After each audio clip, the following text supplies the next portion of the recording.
홉스와 루소는 아주 유명한 사회계약론 트리오 중 두 분이죠. 이 둘의 차이에 대해서 많은 분들이 아실 겁니다.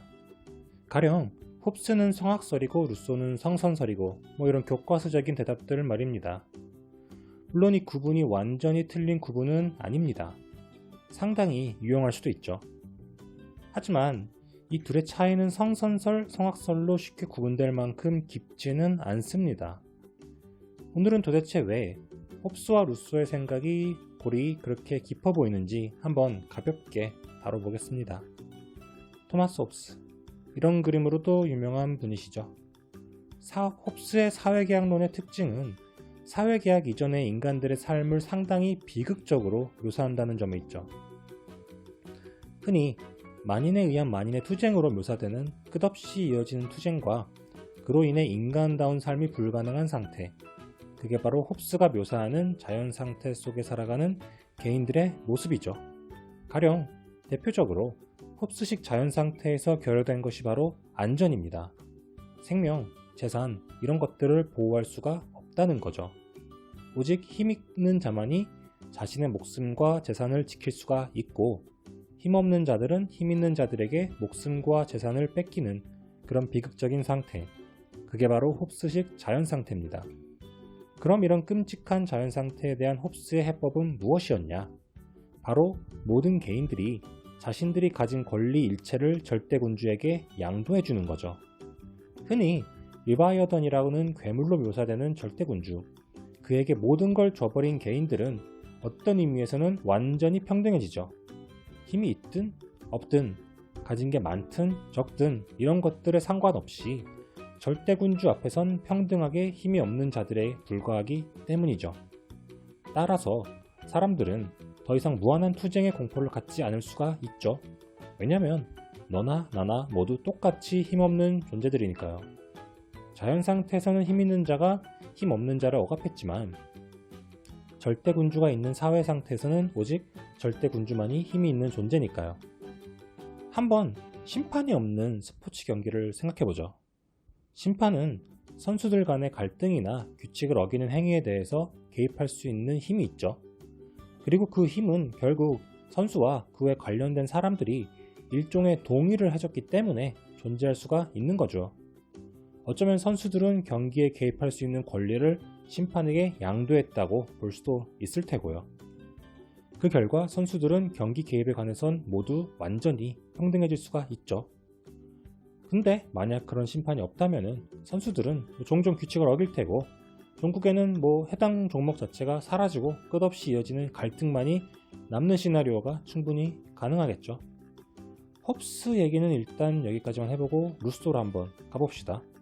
장자크 루소, 다른 영상에서도 간단하게 건드렸던 인물이죠. 루소는 자연상태의 개인들은 평등하고 또 행복했다고 봅니다. 서로 다른 특징을 갖고 태어났지만 단지 개성 같은 것에 불과했을 뿐 누가 우월하거나 열등하지 않았다고 본 거죠.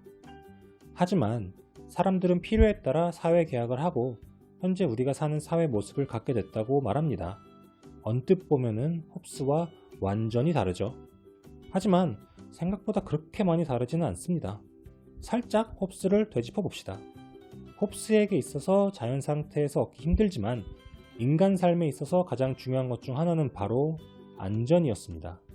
중요한 점은 지금 당장의 안전만큼이나 중요한 건 바로 미래에도 내가 안전하다는 그런 사실이죠. 내가 지금 당장 죽지 않고 살 수 있으면 된다. 이런 게 아니라 나는 지금도 내일도 모레도 그리고 먼 미래에도 죽지 않고 안전하게 살 수 있다. 이게 중요하다는 거죠. 루소도 이 점에 동의합니다.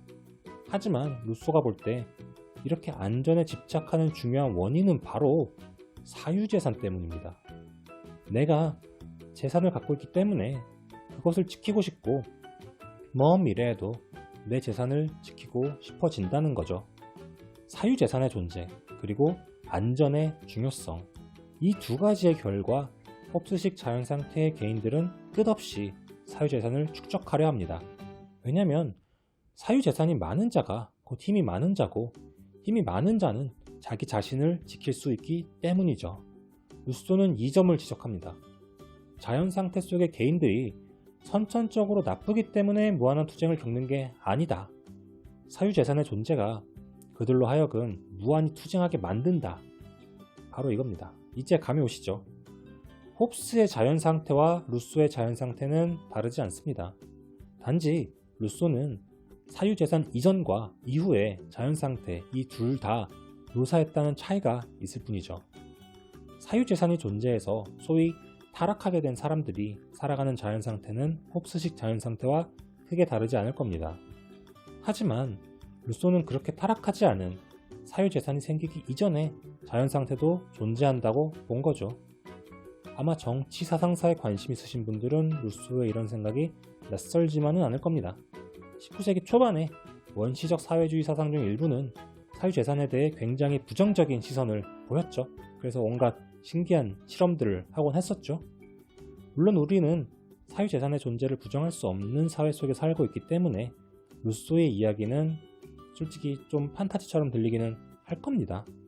하지만 법정 스님의 무소유 같은 테마처럼 이런 테마에 많은 사람들이 관심을 보이는 것처럼 여전히 소유라는 개념과 타락한 인간과 사회 이 둘은 깊게 연결되어 있지 않나 싶긴 합니다. 생각보다 길어졌네요. 홉스와 루소의 자연 상태 그리고 인간 타락의 원인으로서 사유재산 여러분들은 어떻게 생각하시나요?